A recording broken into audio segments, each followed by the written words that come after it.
Welcome, everyone, to the Beauty and the Surgeon podcast. I'm Amy. I'm a nutritional therapy counselor, and I'm here, as always, with Dr. Jason Martin, a board-certified plastic and reconstructive surgeon. With emphasis on the board certification part. That is correct. How are you doing, Dr. Martin? Very, very good. So what are we talking about today, Amy? Today we have an interesting topic that Dr. Martin didn't think anybody would be interested in, but... So I looked at the American Society of Aesthetic Plastic Surgeons numbers, and it's one of the least common surgeries that we do as plastic surgeons. It's not the least, but it is one of the, I would say it's probably the least common of the bigger surgeries that we do. And it is called brachioplasty, which is an arm lift. And it's a pretty awesome surgery. It's also not something that we do a ton of. We're going to talk about the surgery itself, but also some alternative treatments for this problem, this loose skin on the upper arms. But I think when Dr. Martin asked me, like, what do you want to talk about with brachioplasty? I lifted my arm up and said bat wings. Right. Because it's that, you know, your arm keeps waving after you stop kind of thing that everyone hates. So growing up in the Midwest, your image of a grandmother in the Midwest, at least, is this woman, this jovial, wonderful woman with a great laugh and arms that shake while she laughs, like those bat wings that go down to like the mid-hip area. Right. My test is always when I'm brushing my teeth, like when I stop, does my arm stop?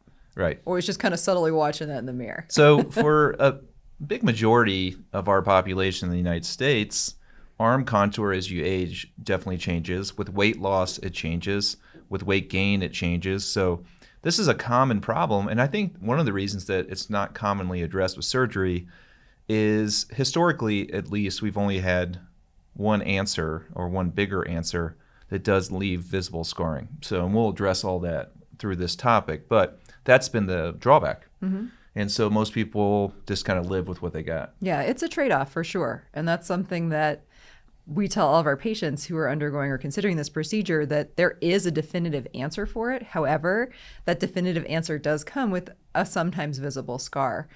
With that said, we have never once had a patient who was at all self-conscious of that scar following the procedure or even cared, because it is such a definitive fix for the problem that they're having that, like, a little bit of scar peeking out every once in a while, it's no big deal. Right. You go from having large visible bat wings to having a nice contour to your arm. So that's I know you're laughing. No, it's just the way you said it so seriously, like large visible bat wings. I'm trying really hard not to use the medical words, so I'm using layperson terms, but if you have those, it's very visible, you have distortion of your arms, whatever you want to say, and then afterwards you don't, having a scar on the inner part of your arm, I think it's a great trade-off for those people. It absolutely is. All right, let's get started. So, Amy, when we think of arms, Nils, when we think of arms, what do we think of the best aesthetics of an arm?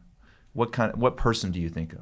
Well, we are showing, for those of you not watching, if you are interested in seeing the slides that go along with this podcast, please check out our YouTube channel, Jason Martin MD, because right now we are showing a front double bicep on Arnold, whose arms were pretty awesome. Arnold Schwarzenegger. And this, before he was a famous actor and before he was governor of California, he was a bodybuilder, a famous bodybuilder, and his arms are amazing. Like, they're huge. I mean, and he has some genetic gifts there. The muscles of the arms are, the size and the density of them is very much determined on your lever, right? Because the arm is a lever. So those pulling muscles, like your biceps, how big they get is somewhat how much you work them, but also the pop that they have is a lot your genetics. Sure. Like where that muscle belly sits. So the reason we show this picture is to understand that the arm, the appearance of the arm has a lot to do with the anatomy. So obviously, Arnold Schwarzenegger, pre-governor, pre-actor, definitely not pre-steroid era. Check out those lats. Oh, my gosh. Okay. That's his business. That's his business? Right. He has really beneficial genetics, and he trained a lot, and his arms have an amazing definition. He has no loose skin, and you can see all of his anatomy of the arms, but that's not a normal person. Most people are not like this. So in the real world... You don't work out like once or twice and look like Arnold? No, you don't. No. In the real world, people don't have big muscles. We, if you're watching on YouTube, have a picture of David, Michelangelo's David, of which I put the logo over, or Sarah did, put the logo over the David's... His man parts? Yeah. We didn't want to get kicked off Instagram for showing inappropriate parts of a human body, which I don't know if they would kick David off. But David's a great representation of a natural... natural potential, like your natural genetic potential. Right, that's my point. Yeah. Yeah. This is what an arm looks like that's toned and doesn't have a lot of fat. And this is He had a nice deltoid cap, though. Check that out. okay, deltoid cap. Cap delts. But anyways, this is what maybe the ideal would be for most people, right? Unfortunately, I mean, a lot of people really struggle with fat in the arms post-pregnancy, loose skin post-pregnancy with aging for men and women.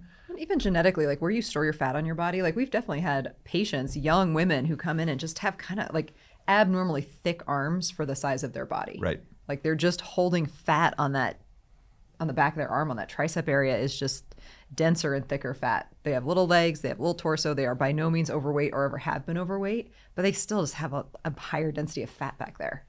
So I would say that, I mean, we're skewed in our office, but I would say that's the majority of the people that come in. They don't have a Michelangelo David's arms. They do not. So most people struggle with contours of their arm, shapes of their arms. No question, before you consider surgery, diet and exercise make a big difference on your arms, especially exercises that are strength-based for the arms or for the toning of the arms. But in many cases, you still need help. And that's where we come in. We do this surgery a lot. It's one of our more common surgeries. And a commonality with a lot of our patients is weight loss. Yep. They've had a previous bariatric surgery or weight loss surgery. They lose a lot of weight and they have a lot of loose skin. In those cases, with those patients, there's no amount of exercise or nutritional changes or anything that's going to make a difference in their arms. No, it's the same thing like with a tummy tuck. Like you can tone all you want, strengthen your muscles, great. When you have that much redundancy of skin or that much loose hanging skin, you're not going to get rid of that through diet and exercise. Right. Sometimes you got to see the plastic surgeon, the board certified plastic surgeon. Correct. So that's what we're talking about today. If you're struggling out there with the shape of your arms, even if it's only a little bit of a problem or a lot of a problem, we have answers, and we're going to talk about all those today. All right, so the arm has anatomy. Amy, why don't you go through the anatomy? You're the former anatomist. Former anatomist. Well, this picture, so again, if you're not watching, you just have to look at your own arm. But this picture is showing a side view, so we're looking at the side of somebody's arm, and we're seeing their deltoid is kind of that top tear-shaped muscle. You have your biceps muscles in the front, your triceps group in the back, and then we go into all of your forearm flexors and extensors. Which really don't have a lot of aesthetic addition to the, a little bit. I mean, I'm talking about the proximal arm. So Correct. I think this is an important point. We're talking today about the arm from your armpit to your elbow. Getting into your forearm gets into some other things. Now, we've had a few patients with really notable weight loss that have had to do a brachioplasty or arm lift procedure that goes past the elbow joint. That is extremely rare. And I would say that's 1 in 50, 1 in 100 in our experience. So most of these procedures we're talking about are treating the arm, we call the proximal arm, the arm from the armpit to the elbow.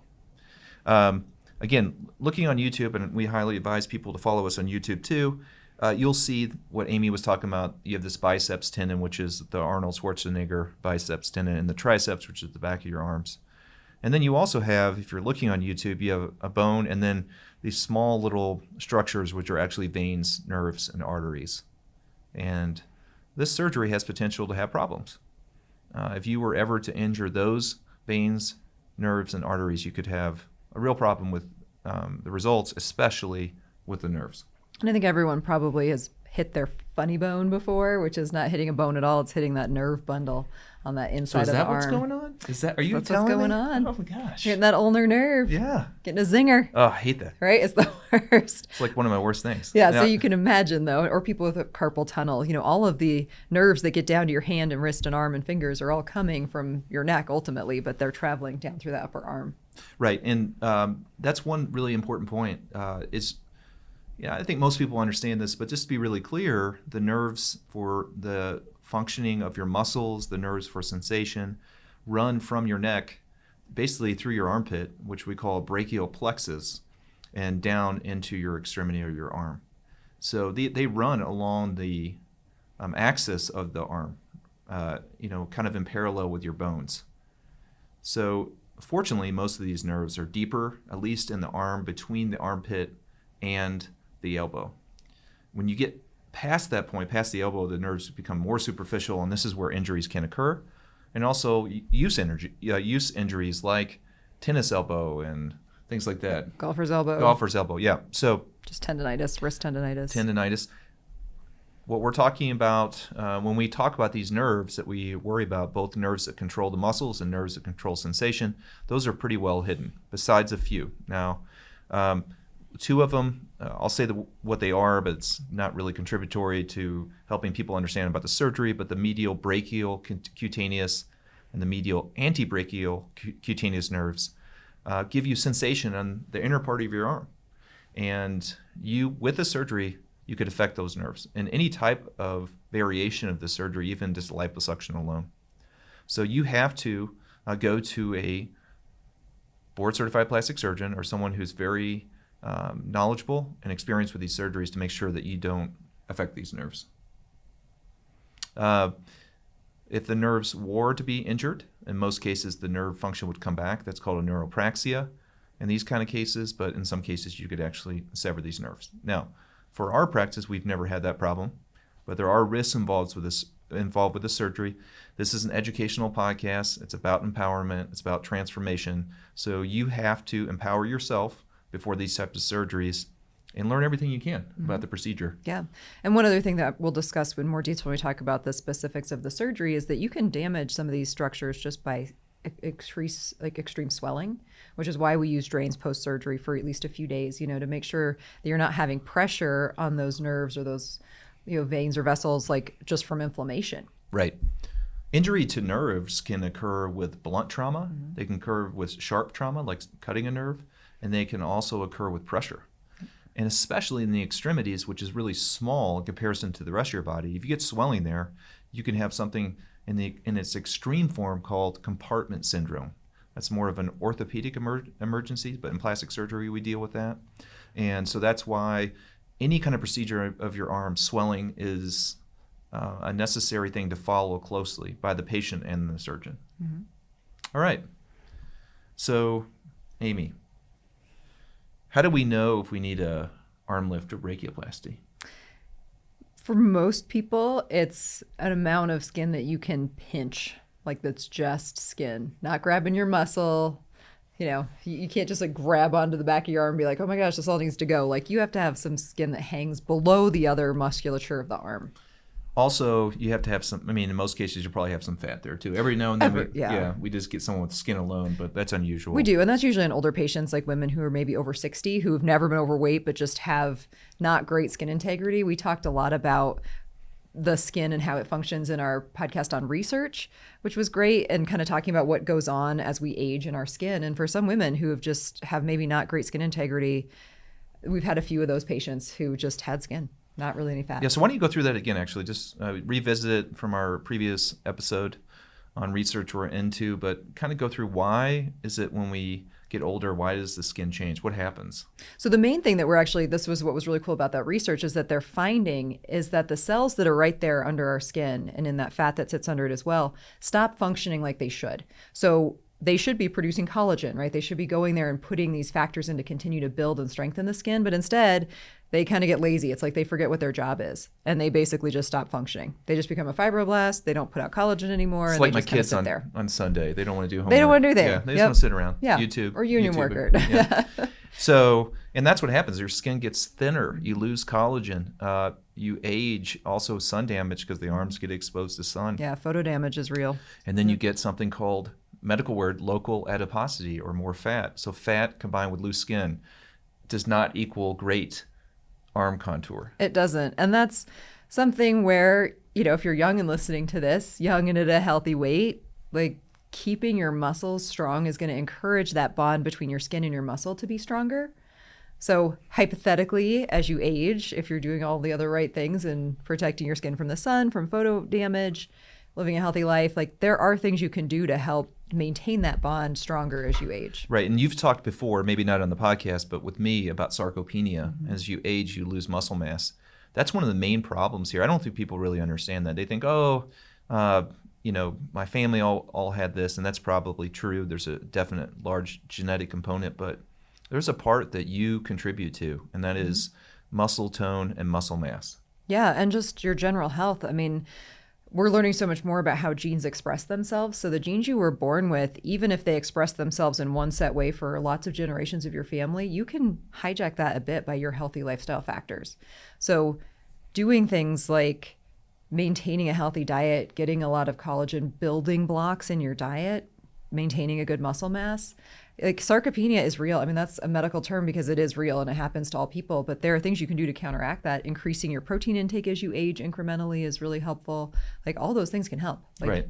You have the ability to change how those genes are expressing themselves. You can change the future. You can. So in a subtle way. In a subtle way, yeah. I mean, epigenetics is such a complex topic, but some people, the die has been cast, the water is under the bridge. You're good with these kind of sayings, whatever, something like that. Anyways, you can't change it. The anatomy has been changed so much that you have to do surgery. All right. So, Amy, let's go through in small detail lead-ups to surgery. What are some of the things that we can do, or that when we talking about when a patient comes in, what do we look for? How do we evaluate a patient, and what are their options moving forward? So it depends on the patient. Now, if someone has a really significant bat wing, we'll just go with that term. The only option. What is a better term? I don't think there is one. Like arm panis. Like, Yeah. I don't even know what a better term would be. Nothing good. Bat wing is probably the least offensive thing to call it. So if it's bad, the only real definitive way to fix that is to do surgery. And that's just telling people the truth. You're in a surgeon's office. We're going to tell you the definitive solution. For people who are on the verge, and this is the same thing with a lot of things, like a tummy tuck or a facelift even, if it's not that bad, if you've got some laxity, maybe more fat than anything, it's a little bit loose. So laxity means looseness, Yep. right? You So know, if you could pinch, like an inch. okay. If when you brush your teeth, you get like 3 seconds and it stops versus 10 seconds later it's still going. Right, like a tsunami that Yes. just keeps on building. I got you. Yeah. You know, So- if it's mild, there are other options. And we actually have some really great options if it's mild. So what are some of the options? Well, Amy? that's the next slide. All You right. got to go Oh, on. there we go. Who's this handsome gentleman? If you're looking on YouTube, I have they took a picture of me with our body type machine, and I do have kind of devil eyes in that picture. You're giving it the number one. I know. Yeah. So, anyways, these middle options, and we use Body Tight, are amazing. We also have a great podcast on Body Tight. There Yeah. is no video that goes along with it, but it's a good laugh if you want It to. is pretty funny. Listen to us, trying yeah. to describe the handpiece. But we talk a lot about the technology. And Technology is great. amazing. Go back and listen to the Body Tight episode. It's really good. But these middle options, Body Tight's one of them. There's other types, Renuvion, other different technologies. Smart Lip, even Vaser SmartLoop, Vaser. can produce some skin tightening. Basically, what they do is they use energy, okay, underneath the skin to tighten the skin, melt the fat, and you do liposuction at the same time. I would say that a majority of the patients that come in our office, again, we're in Colorado, and we have a certain cohort of patients that are very healthy. There's not a lot of obesity in my state or in our state. A majority of those patients come in are candidates for these lesser invasive options. We do these in the office with local anesthesia, with you awake. You walk in, you walk out, there's less recovery, and there's a pretty remarkable change. In one study by Theodoro, Chia, Pittman, and Hoyos, they showed at least a 20% skin contraction on the arms, and not including on top of that, you're removing fat. 20% is a big change. For most people, that's good enough. You remove the fat and even do some really interesting fat sculpting techniques like around the deltoid. Those results are great. And I can tell you, by and large, well, all of our patients that we've done this procedure on have been very pleased with it. Now, we establish expectations. We describe to people what this can and can't do. These options are middle options. These are not like a full arm lift procedure, right? But we've been really pleased. Would you agree? Yeah, absolutely. And with this, there may be 2 tiny little scars that are well hidden and will fade. Yeah. So specifically for someone, if having your arms be visible, if you're very self-conscious of having any type of scarring, there are tiny little scars associated with this procedure that fade very well and are not visible for the most part. I would say that most people that come in, besides certain patients that have had really a large amount of weight loss, are concerned about the scars. That's the biggest issue they have with an arm lift procedure.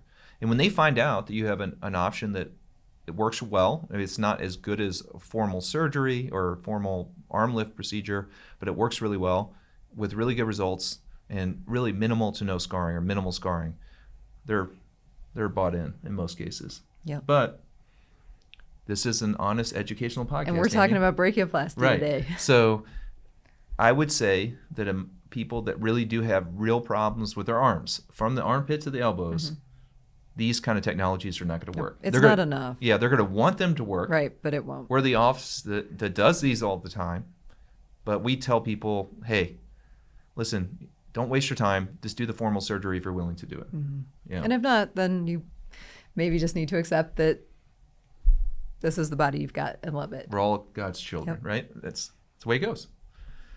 All right, so this is, by the way, if you're looking on YouTube again, we have a result from our body type procedure, and this is a pretty nice result. She had larger arms with a lot of looseness, and you can see how far you can push this technology with body type.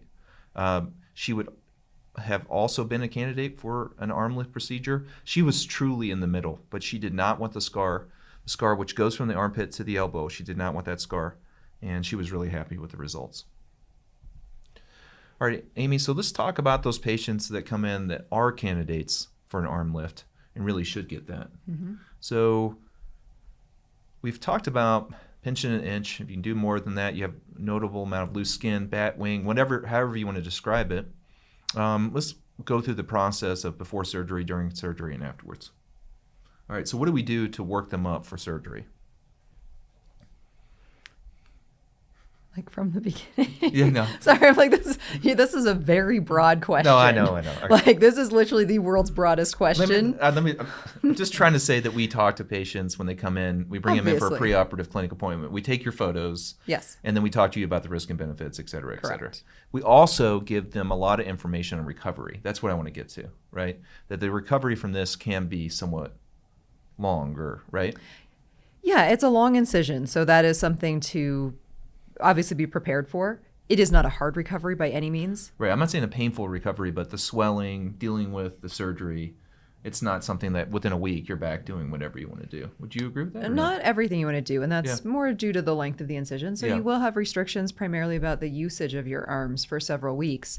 If you're looking on our YouTube channel, you can see the dotted line here, and that kind of gives you an idea of why some of this might be the case. For a lot of women and men, we have to kind of drag this incision almost down into the armpit.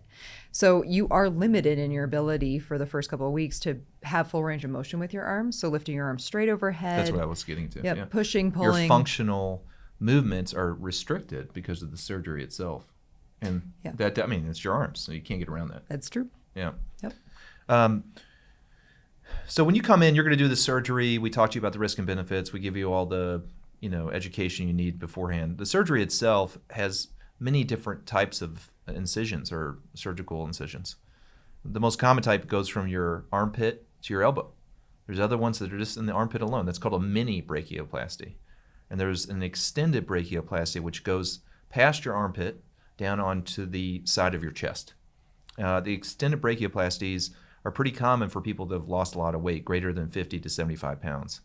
But you can have some people with really minimal weight loss that just, like you're saying, genetically have that much loose skin. Certain things like Ehrlos, Stanlos, all these medical diagnosable issues that are related to people just presenting with loose skin. It runs in families. Yeah, and on that topic, I think we should talk about the mini brachioplasty a little bit, because there again, it is in some ways, it's not what most people need. Why do you always have to rain on everyone's parade? Well, I'm just trying to be realistic. It's mini. It's a mini brachioplasty. This is every plastic surgeon's dream. Like, you don't need the full brachioplasty. You need the mini brachioplasty. Yeah, and the reason for that is the incision with a mini brachioplasty stays in the armpit. Right. Sneaks very, very little past that. So as a patient, if you yourself can kind of, without pulling extremely hard, just kind of pinch the skin in your armpit and that fixes what's going on with your arm, then you'd probably be a candidate for it. But right. So basically a mini brachioplasty fixes the upper third of the arm.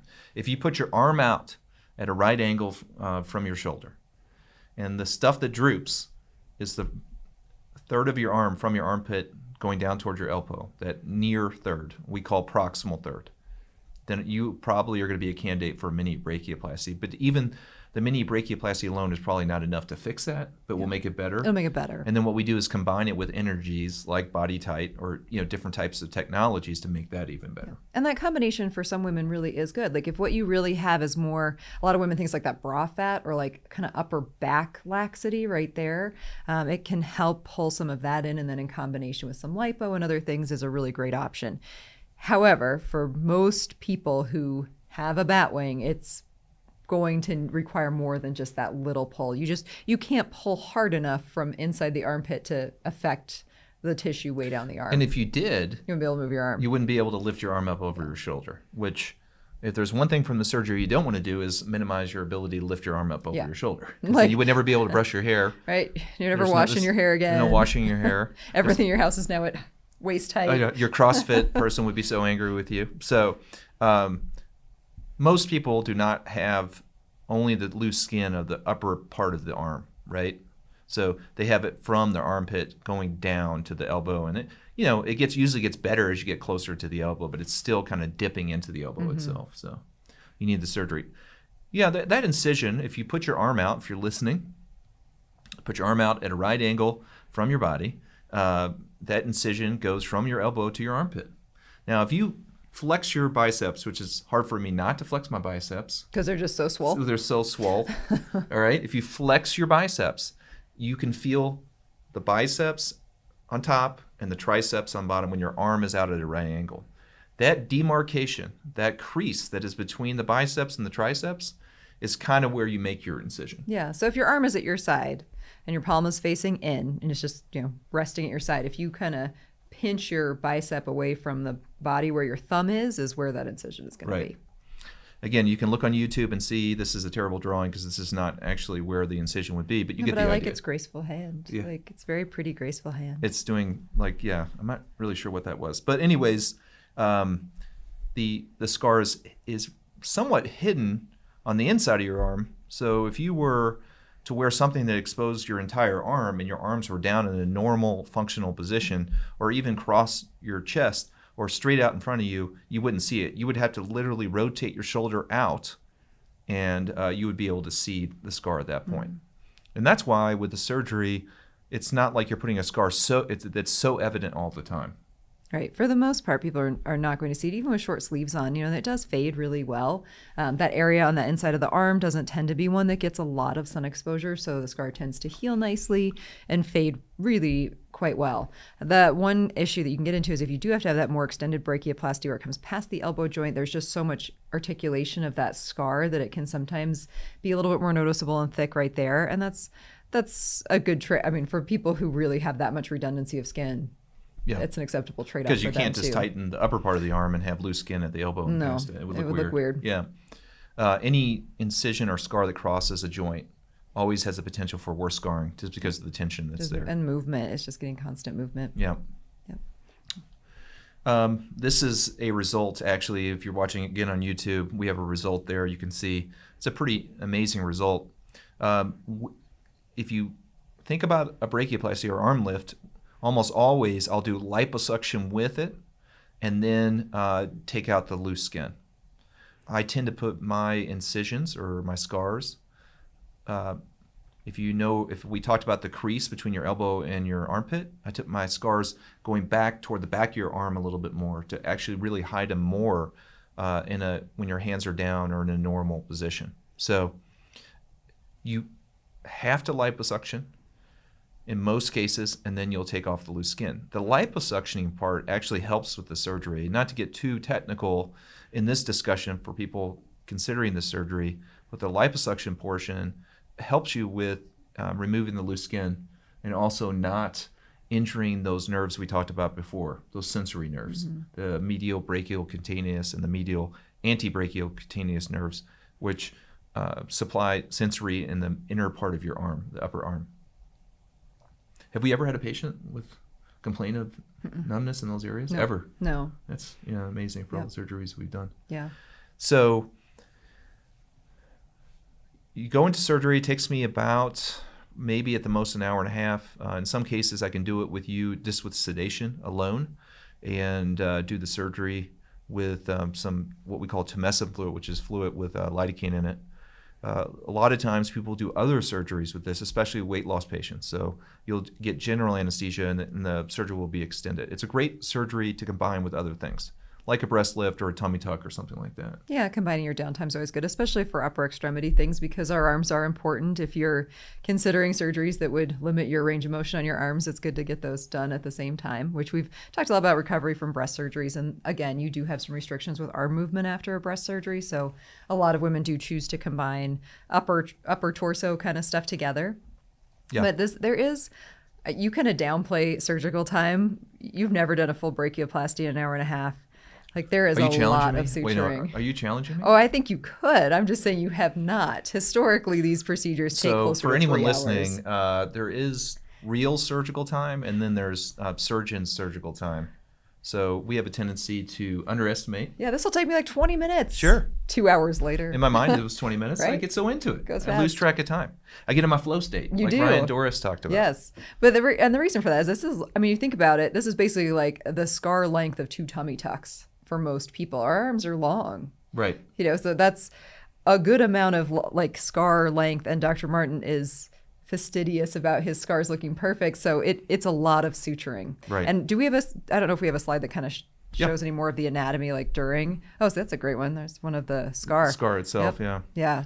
But I didn't show the anatomy during, and Yeah. sometimes you're concerned about how people would feel about that. You don't want to discourage people just because it looks graphic. It looks gross. Well, and it doesn't. But I mean, there's a lot of stuff going on in there, which we kind of showed with the picture of the cross section of the arm. So it's not like something you can just like zip back up. Like it takes some time to suture that and make it look really good. The other thing that Dr. Martin does at the time of surgery is place some surgical drains. Those usually come out around your elbow, so the drain is going up towards your armpit to allow that fluid to drain. And those come out for most people less than 5 days after surgery. They don't need to stay in long. Our arms are mobile. What's the common length of drain? I'd say 3 days after a brachioplasty. Okay. Even a pretty involved one, just because you are moving your arms, so the lymph flow is not super compromised. So as long as you get that initial inflammation under control, for most of our patients, I would say absolutely less than 7 days. Okay. But 3 to 5 is the most common. Yeah. It's pretty remarkable. I can make a drastic change in people's arms, and that closure. The problem with these scars and why people are so concerned about them, because some of the examples of scarring on the internet are horrific, and it kind of makes sense because you're closing these under tension. Mm-hmm. Any area of closure of a wound under tension has the risk of forming bad scars. Amy's absolutely right. So maybe my surgeon 1 hour and 30 minutes is a real 2 hours. I would argue that point, but she's probably right. Anyways, a lot of that time is spent with me suturing, and the suturing technique and what you're doing there in the operating room, I think, has a huge effect on how that scar heals. It does. And this picture is great. This picture is also on our Instagram page. So we're at Jason Martin MD on Instagram. It shows so well the inherent differences side to side on someone. And with this patient specifically, if you look at her left arm, you see that some of the weirdness, for lack of a better word, on her kind of right by her elbow, some of that persists. So some things, we're addressing that area below the arm more so than the stuff on top of the arm. Yeah. So people, if you have like pre-existing anatomical differences, not in the area of surgery, those are going to exist afterwards. Persist. Yeah, and we talk to our patients about that. Yeah. With that said, this is one of the more transformative procedures I do. And I'm going to go to the next yeah, slide. we're Just to show showing the scar from the front, this is the same patient. And this is, I think, about 9 months after surgery. I mean, you can see that scar is barely visible, and that's with her arm completely exposed. And if you're looking on YouTube, or if you're wondering, if you're just listening to this, I would look on our YouTube channel on this episode. This scar by no means is my best scar or my worst scar. This is in the middle. This is what you should expect it to look like. And this, after 9 months, it'll continue to get better. And over time, there'll be, in most cases, minimal redness in there, and it kind of just disappears. If you really look closely, you can see it. But that's a great trade-off, I think, for her. It really is. And how much of our life do we stand at with the arms straight up? Well, or like this, like directing traffic? Like, what are we doing here? Or Stop. Someone told you're about to get arrested? Put your arms up in the right? air? Yeah. If that's the case, and the cop is like, what you have done to your arms? Right. They're like, oh yeah, man, I got to break this. That's what what my kids do. I'm like, what are you guys doing down here? Their arms on. I'm not doing anything. I don't have anything in my hands. Meanwhile, they're chewing on a cookie they shouldn't eat. But try it. Yeah. I mean, it's a pretty remarkable procedure. And I think it's unfortunate that some of the results out there really don't do justice to how much of a change that this surgery can do. When people come in our office and again, there's a lot of people that do these surgeries, board certified plastic surgeons. We highly advise you go see them. But when they come in our office, they're like they're totally surprised at how good the scars can look, how much of a change you can give them. And they come in with this pre-existing notion that it's just going to look terrible. Yeah, a lot of them do, I think, because they've maybe done research online and have seen really bad things. But, it really, for someone, especially like in cases of extreme weight loss, the change of matching their upper arm and their lower arm, I mean, really you can see from these pictures, her lower arm was not a problem. It's harder to tell from that one, but this one you can really see her entire forearm there. It was not big, so it matches her upper arm now. And like her clothes, she has so many more clothing options. Oh, this patient was ecstatic. Yeah. Well, and all of our patients our brachioplasty patients. Some of our happiest patients are never sad. Like they never are concerned about the scar after So that's surgery. a silver lining for this. And this is why we wanted to do this podcast or this episode, is we want people to know if you're struggling with the Midwest bat wings or weight, after an immense amount of weight loss, you have an answer. And please understand that the results are really going to be befitting of what you want. And that in most cases, now you can have bad scars. That's part of surgery. But in most cases, in capable hands, you're going to have a great outcome. And you're going to be really happy with those results. It's going to be truly transformative. Yeah. So it really is an empowering procedure. Yeah. Let's talk about the recovery real quick. Okay. So for me, the recovery seems hard, but then as usual, you have a different way to look at it. So you're saying that the recovery is really not painful. And I think that's a really good point. Okay, it's not a painful surgery, which is amazing. There's some things that we do that are inherently painful, like breast augmentation, no matter what anyone tells you, is an uncomfortable procedure. Tummy tucks that fix erectus diastasis is uncomfortable. Yeah. Thigh lift, also uncomfortable for some time. Where the incision is near your labia. And it's just, it's in a spot that makes it For challenging some reason, to sit. I'm sure there's obvious reasons, but this is really not that painful a procedure. No, and I think that's the difference between like incisional pain versus like deeper pain, like muscle pain, or just really intense trauma. And I hate to call liposuction trauma, but if you're having a large area of liposuction, of all the surgeries we do, liposuction is probably the most painful recovery. Which is like the hidden secret, which it shouldn't be a hidden secret. You should just be honest with someone. I mean, it's like, when we are honest with our patients, like if you're getting liposuction, it's going to hurt. It's going to hurt. And it's not like non-functioning kind of hurt. Right. Like it's just going to hurt for a while. Right. Like it's going to be sore. Like you ran a marathon. For several weeks. Right. Yes. And not the end of the world, but it is.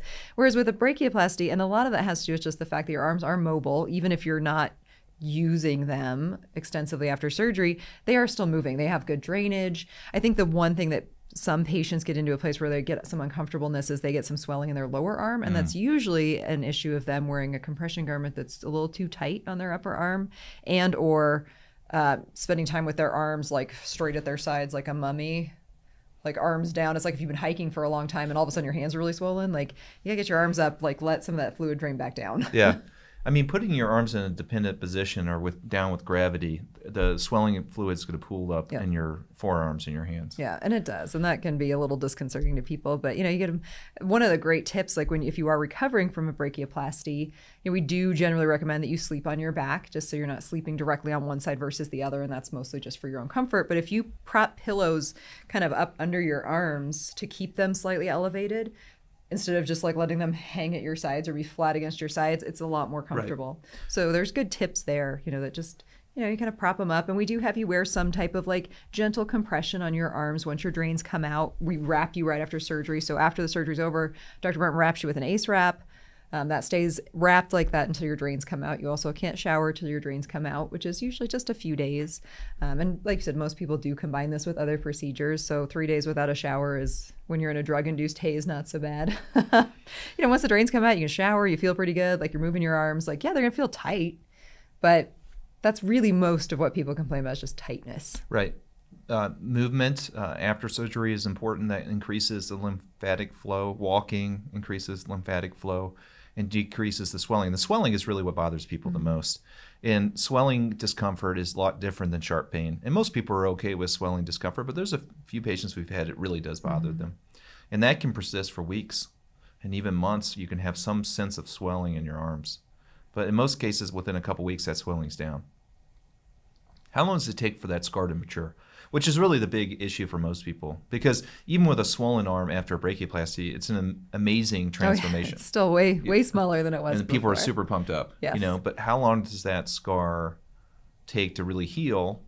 And I think it's important to note that there is a time in that scar maturation that the scar looks a little bit squirrely. And it's usually like 3 or 4 weeks where it looks a little bit red and, No, I would say it's actually after that. I would say like between 6 to 10 weeks is when a scar tends to be couple like months, purpley a red. month to a couple months, it can look a little bit weird. So highly advise people, if you're doing this because you want to show off your arms and your Arnold Schwarzenegger transformation, that you don't have the transformation part at 3 months after surgery, is that maybe you would do it in the fall, give yourself the whole winter, if that's really what your thing is. Well, even if it isn't, this is a great surgery to do during the not summer, because you are having to wear some compression. You're probably trying to hide the scar a little bit for at least the first 3 months. So thinking about doing a brachioplasty, if you can, time it around a cooler time of year where you're wearing sleeves is great. We certainly have and actually it's kind of funny that I say that because most of our patients who do brachioplasty do them in the summer. Yeah, why is that? It's because that's when people have time off and their kids are gone maybe, or that, it tends to be a summertime procedure for us, but it's a great one to think about doing in the fall or winter. I would give your scars before you really judge them, unless you have some type of known scarring issue, like if you keloid or have other known issues with scarring, a full year before you really judge it. Yeah. Because it continues to remodel for a long time. Especially in the arms, because there's a lot of tension on that closure. It's a big surgery. You need to give it time. Like even the patient we showed on our YouTube channel, her scars even look better now. That was at 9 months. And so even though we say 6 months in most surgeries, you got to give it over a year, especially in this area, to see the change. Again, these patients are super happy with their scars, but their scars, they've gotten through that mentally. They just want the excess skin and fat gone. And we can knock that out of the park every single time with really good surgery. Yeah. All right, so where does that leave us with arm lift, Amy? Well, brachioplasty is really a great procedure, and I think it's good that we're talking about it because I think a lot of people are afraid of it. It seems like a scary thing. It seems like a really big scar. It seems like it's going to hurt. And really, yes, there is a scar, but the trade-off is pretty awesome. And it's not a super visible scar in most situations. And even if it is, I think this is where we talk about a lot in our other podcasts about transformation and self-perception. People are probably not looking at your scars as much as you think they are. So yeah, that's the worst part in this business. You realize that no one's looking at anyone. Like everyone's so self-absorbed. So we're all going to the gym trying to look better, and we want to present ourselves better, and we realize that even our loved ones really don't care. So this has a functional component and it has a self-perception component. There is, like any surgery, a cost, and that's not just financial, and that's the scar. But the scar, I think, I know we're a plastic surgery office, but we mean this honestly. The scar is a little bit more emphasized than it should be. Yep, it fades. And it just kind of makes everything match again. And I think that's what's such a key thing for people who do have a lot of excess skin. It makes it so, your clothes don't fit the way they should. That's the biggest thing. All the time with these patients wanting the surgery, it's about clothing. Yeah. Well, it's like how I remember there's one patient we had recently who's super fit, but her arms were not it didn't even look like her arms were part of her body. Like she was fit everywhere, but the arms had laxity or looseness in the proximal part, or the upper part of the arm. And her big thing was that she would play golf, and she could not wear the golf shirts that she wanted to wear. Yeah. And she wanted to swing the golf club and the tennis club and not have to worry about this. It honestly was not even a visual thing as much as it was a functional thing. And she was ecstatic. Super happy. And think about it. If you have all this skin, it's not like, if you have a lot of excess skin on your abdomen, there are things you can do. You can wear like a binder, right? You can wear a Spanx. You can wear a loose fitting shirt. When your arms are the biggest part of your trunk or your torso, what do? Wear an extra large shirt to fit your arms, and then it's like wearing a tent? They don't. It just, or a button-up shirt. And you can't buy clothing with bigger arms. You can't. So it's a true. By the way, that's a business idea. Don't do a brachioplasty. Here's a shirt that does the compression on the arms, but it's loose in the middle. Right. That's awesome. Yeah, but it's real, and this is a harder area than most to hide your loose skin. If it's on your legs or on your abdomen, like that's pretty easy to hide in most clothing. Like if you have a lot of skin on your arms, your options are limited. So having a surgery that provides a definitive fix for this that has a trade-off of a visible scar is absolutely worth it. So I think that we both agree. We give 2 thumbs up to brachioplasty. There we go. If you're considering this operation, we have information on my website, jasonmartinmd.com, but you can go on many. You really just drop a .com. I didn't use the www. HTTPS. Front slash. Front slash punch. Listen, I'm middle-aged. .com it up. .com it. And there's different endings now. But anyways, you could go on our website, jasonmartinmd, but there's tons of information out there on brachioplasty or arm lift. Now, I do feel that our results are really good. You can look on other examples of results and the scars are bad.